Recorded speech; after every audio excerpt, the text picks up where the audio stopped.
please read the language.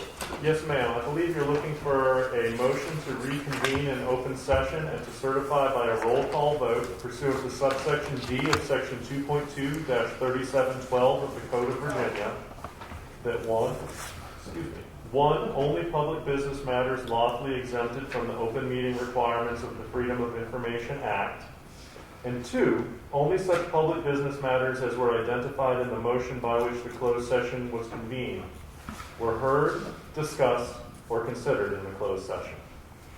Do I have a motion? So moved. Second. Thank you very much. Roll call vote, please. Mr. Crum. Yes, so I have a motion by Ms. Wilson, second by Ms. Weitzel. If you're in favor, please indicate by saying aye. Ms. Vitelli? Aye. Ms. Weitzel for Ms. McClellan? Aye. Mr. Jones? Aye. Mr. Moore? Aye. And Ms. Wilson? Aye. Back to you, Madam Chair. All right. With that, we are now in open session. All right. Any further old or new business to discuss? Yes. I think we need to have actions out of closed session. Oh, gosh, I'm sorry. Yeah. Sorry. The action, thank you. I skipped that over. I skipped over that. Yes. So, Mr. DeBerry, do you have, or which one of you are going to handle one for the actions? Do you want to take the actions out of closed You session? want to take the resolution? Yes. Okay. Go. Then you go ahead. Got it. Okay, so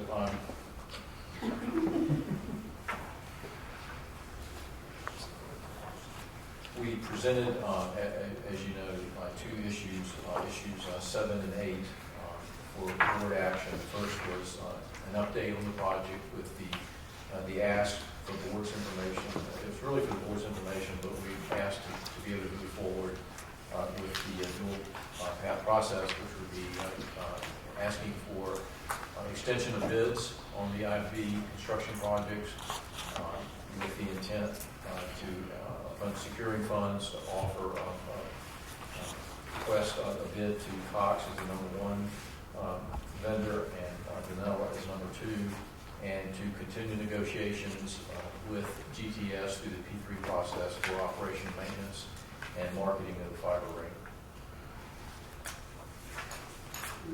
And then the second action that we would ask for a vote on would be the cost sharing process that was outlined by Ms. Weitzel and agreed to by the committee. I think we already had a consensus on that. The two that we're asking for would be the IFB and also to move to the detail phase with GTS. Yes, that's, Correct. Sorry, ma'am. no, that's okay. I just want to make sure I was clear too. So, because I was going to say, I thought we already did the cost sharing. So, Okay. is that Yes. okay? So, Mr. Crum, do you want to restate what the motion would be to? So, Mr. Loggaby, can you fact check me on this, please? I think you're looking for 2 actions. I believe the first motion that you'd like to consider would be that the Southside Network Authority Board authorize their executive director, their legal counsel, and consultant team to, number 1, extend the deadline for the bids. Number 2, to proceed with the IFB, with Cox being your number 1 bid. After proceeding with those negotiations, if a contract can be extended, that will occur. If not, they'll proceed to Danella as bid number 2.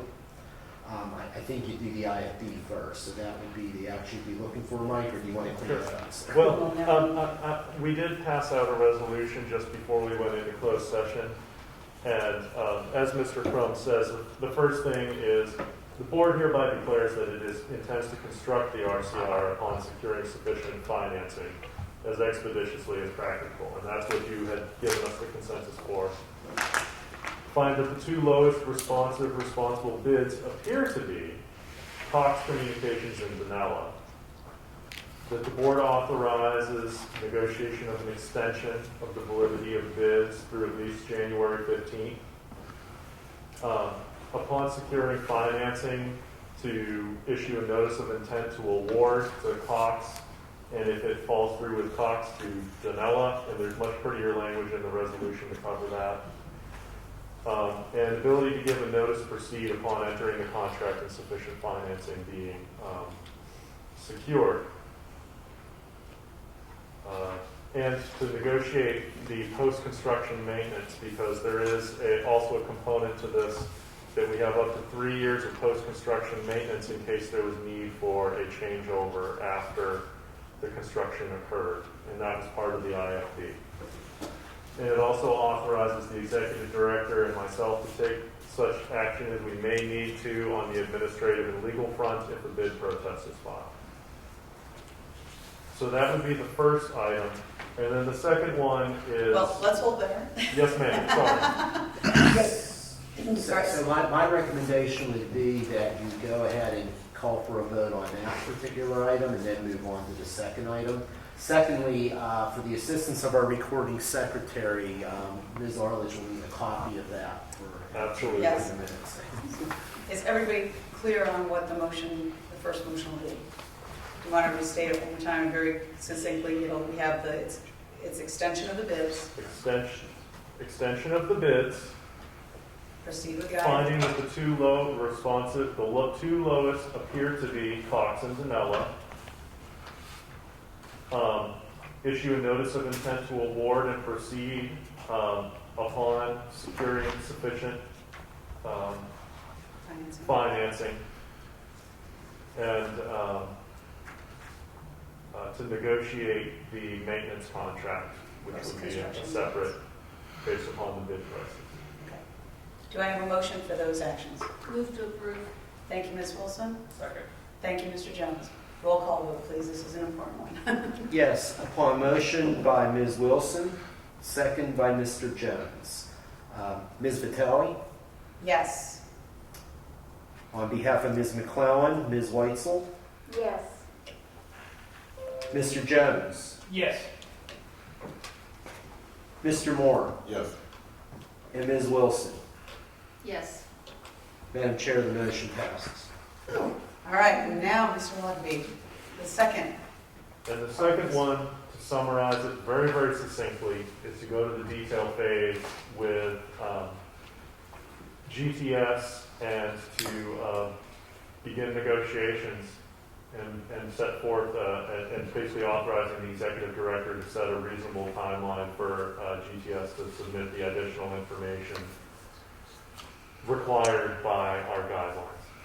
For the maintenance and operation and Correct. marketing of the Move to approve. second. Second. Thank you, Ms. Whitworth. And roll call vote for this, please. Upon motion by Ms. Wilson, second by Ms. Weitzel. Ms. Vitale, Yes. on behalf of Ms. McClellan, Ms. Weitzel. Yes. Mr. Jones, Yes. Mr. Moore, Yes. Ms. Wilson. Yes. Madam Chair, the motion carries. All right. That was the important part. I can't believe I was going to skip that. All right. I know that we're a little bit over time here, everybody, but just to, finish up the agenda, are there any old or new business items? All right. With that, this meeting is adjourned. Thank you.